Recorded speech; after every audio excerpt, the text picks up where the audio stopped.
Good morning, students. Today I am here to explain one of the topics, direct and indirect object. You have studied about transitive and intransitive verb.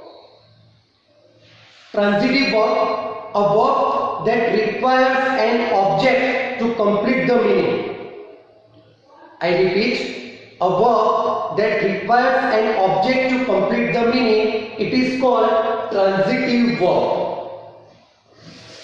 Its opposite, a verb that does not require any object to complete the meaning, it is called intransitive verb. This suggests that transitive verb, it has an object. Transitive verb has an object. Because without object, transitive verb, it does not have complete meaning. For example, give. There is a question in our mind. What? Whom? Take. What? Who? What? So this verb requires an object to complete the meaning. Such verbs, they are known as transitive verbs. So it is clear that transitive verb has an object. Now we have to study about direct and indirect object. There are two types of object, direct and indirect object. First of all, when we want to find out object, we have to ask question to the verb. We have to ask two questions to the verb. Those two questions are what and whom. We have to ask two questions to the verb to find out direct and indirect object, and these two questions are what and whom. This what and whom, these two questions we have to ask to what? To a verb. To the verb we have to ask these two questions, what and whom.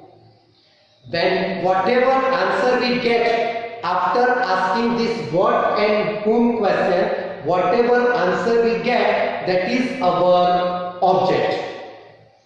I repeat, after asking question to the verb what and whom, whatever answer we get, that is our object.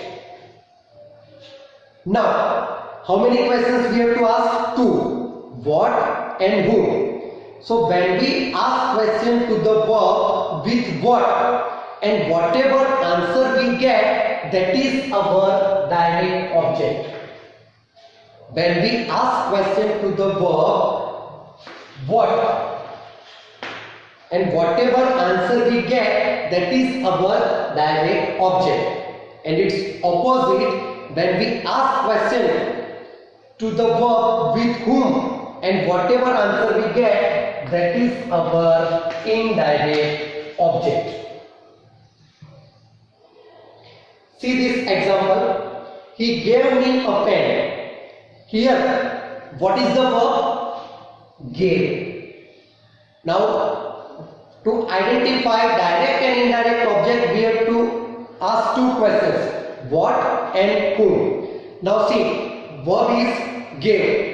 So ask the question what? Gave. What? We get the answer a pen. So a pen, it is our direct object. Got it? Our verb is gave. When we ask question to the verb what? Gave. What? We got the answer a pen. So a pen, it is our direct object. Now another question we have to ask, that is whom. Gave. Whom? Me. So me, it is our indirect object.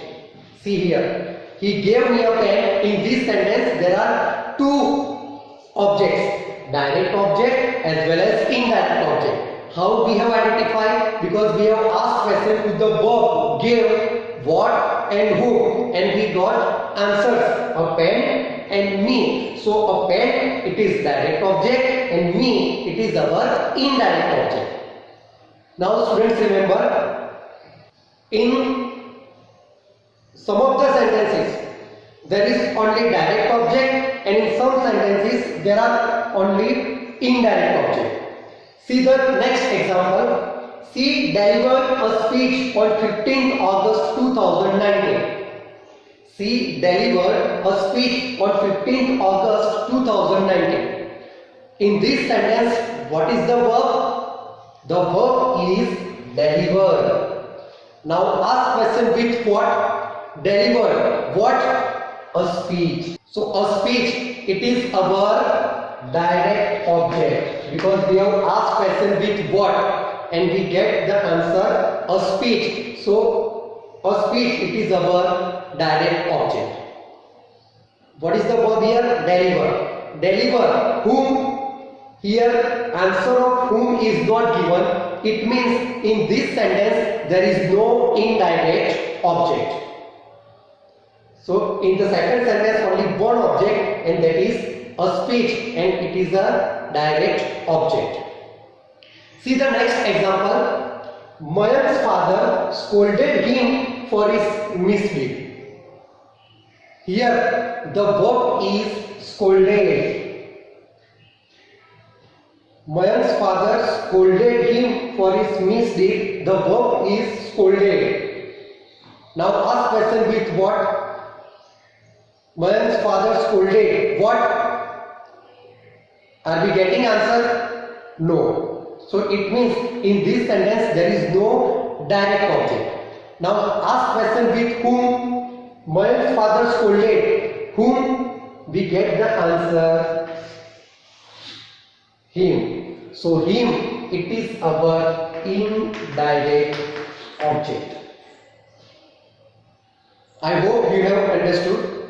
I repeat, when we ask question to the verb with what, and whatever answer we get, that is our direct object. And when we ask question to the verb with whom, and whatever answer we get, that is our indirect object. So remember easily, direct object, to identify direct object, we have to ask question to the verb with what. And to identify indirect object, we have to ask question to the verb with whom. No other question we have to ask, only what and whom. By asking questions with what and whom, we can identify whether it is direct object or indirect object. I hope you have understood this topic. Thank you, students.